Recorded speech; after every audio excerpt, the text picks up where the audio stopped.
What's going on, guys? Welcome to another episode of Off the Schneid. If you watch a lot of these, you're probably wondering why the New York Jets episode hasn't come out yet. I filmed the episode right before the Sam Darnold trade, so this is going to be a bit of a prelude to that episode.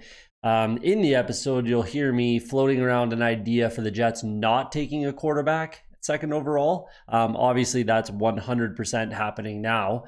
But you'll hear about it in the episode, and there's still some merit to some of the things I said in there. Kadarius Toney could still be a good fit. Obviously, quarterback will be the second overall selection. A lot of draft capital, so a little bit of a prelude, changing my tone a little bit. We'll see what happens. Check out the mock draft to see which quarterback. I'm not sold completely on which quarterback I think they are going to take. They will take a quarterback, but let's get to the episode and you'll hear the rest. What's going on? Welcome back to another episode of Off the Schneid. We're going to be talking about the New York Jets today, heading into the 2021 NFL draft, taking a look at some draft needs.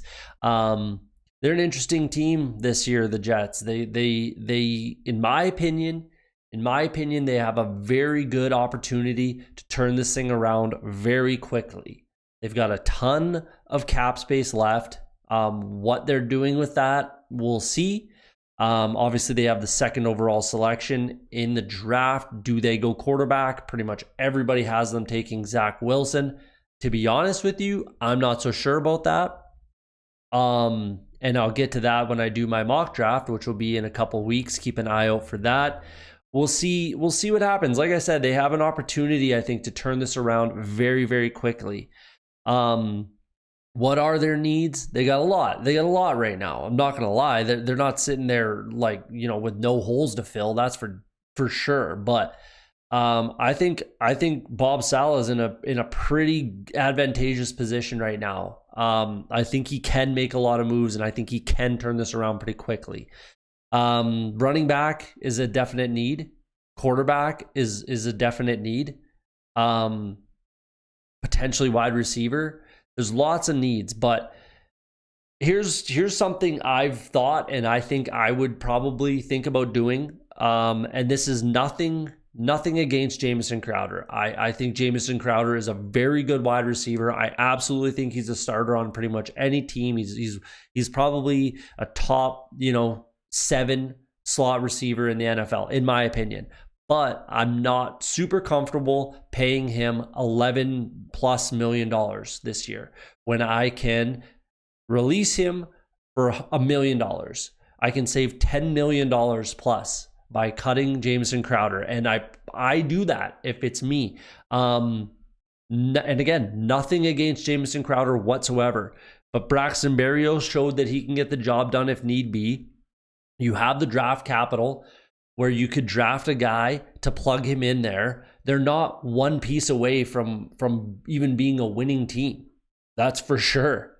So if you can save the money, and then what do they do? So if you look at the rollover, their cap rollover from last year, do they do that kind of thing again when the cap goes up and they roll a bunch over?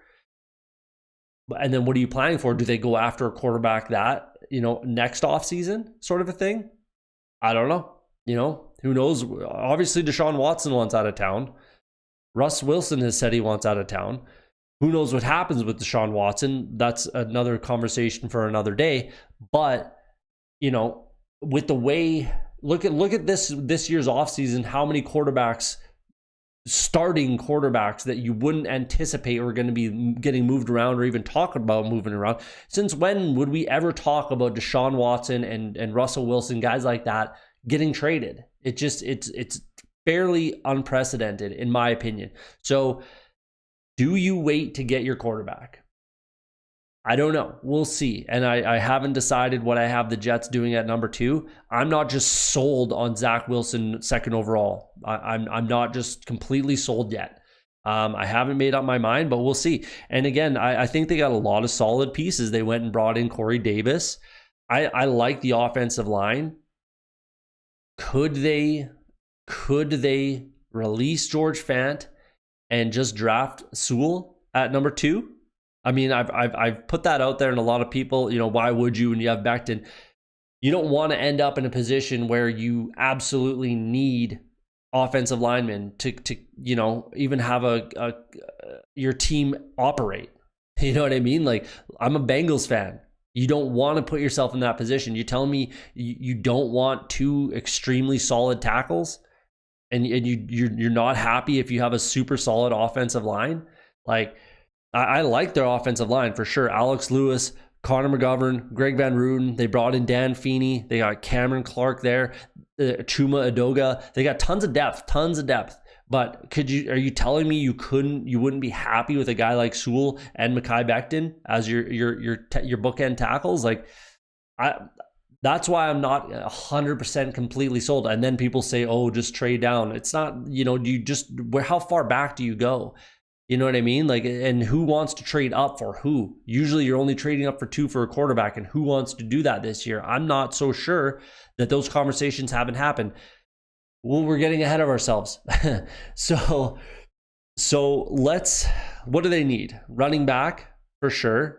In my opinion, you could have Keelan Cole, Braxton Berrios as your slot receiver. Obviously, Mims and Davis are going to be on the outside, but I personally don't pay Jamison Crowder $10 million more, you know what I mean, that I could save to play on my team this year. I just don't. I'm sorry. Like, he's not going to be the one that drags you into a winning season in a playoff, position. It's just not going to happen, right? It's not going to happen regardless, but Jamison Crowder is not going to be that difference, and he will go to another team and he will be a quality player, but you're saving the money. Like, that's how I look at it.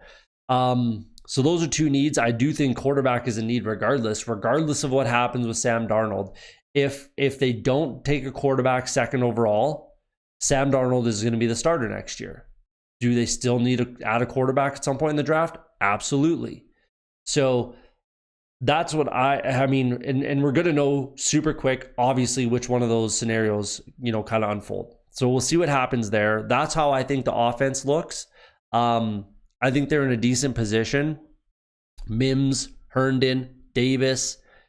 They bring in Tevin Coleman, who should be a very good, rotational type of guy. He will play. He absolutely will play for Robert Saleh. Is Michael Piran that guy?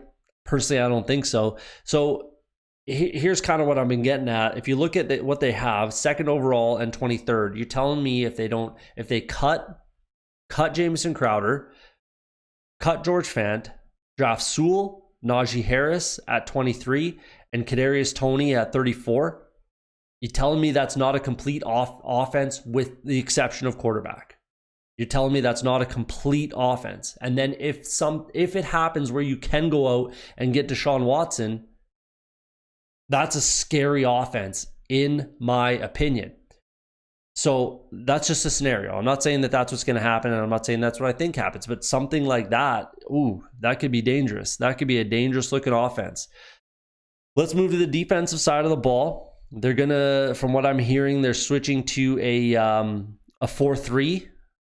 They're going from a 3-4 to a 4-3, which I think is actually a fantastic move.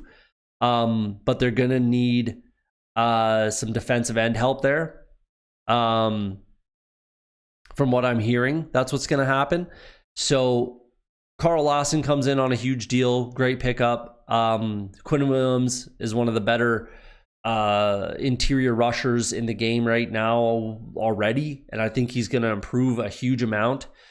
Fatu Kasi, I like as a stuffer. Sheldon Rankins, I really like. Kyle Phillips is improving. John Franklin Myers is improving. Vinny Curry, just a rotational quality vet type of guy. Nothing wrong with that there. They do need some help at linebacker. I do like the Gerard Davis pickup. I actually called that one. I do like him coming in.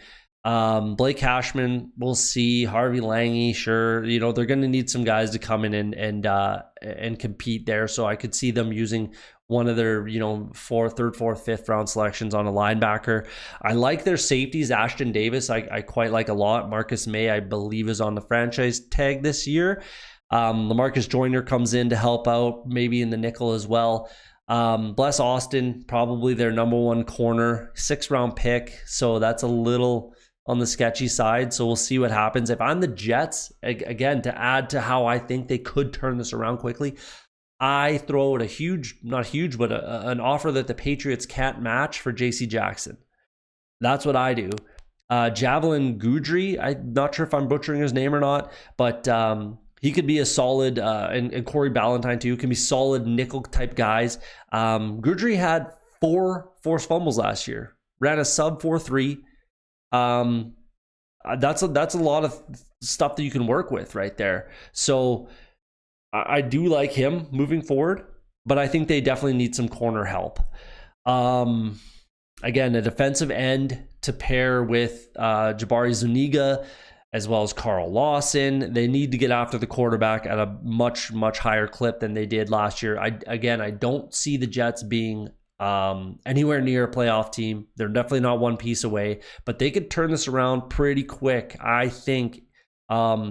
With the scenario I've kind of laid out, I think that would turn this team around very, very quickly and make them a playoff team very, very quickly. So we'll see what happens. And the draft is going to start at number 2, obviously. We know Trevor Lawrence is going first overall. He's been going first overall since his junior season of high school, pretty much. Like, that's when the draft's going to start, and we'll see what happens. So there you go. Let me know what you think in the comments. Don't forget to like and subscribe on your way out. Thanks for the watch, and we'll see you next time.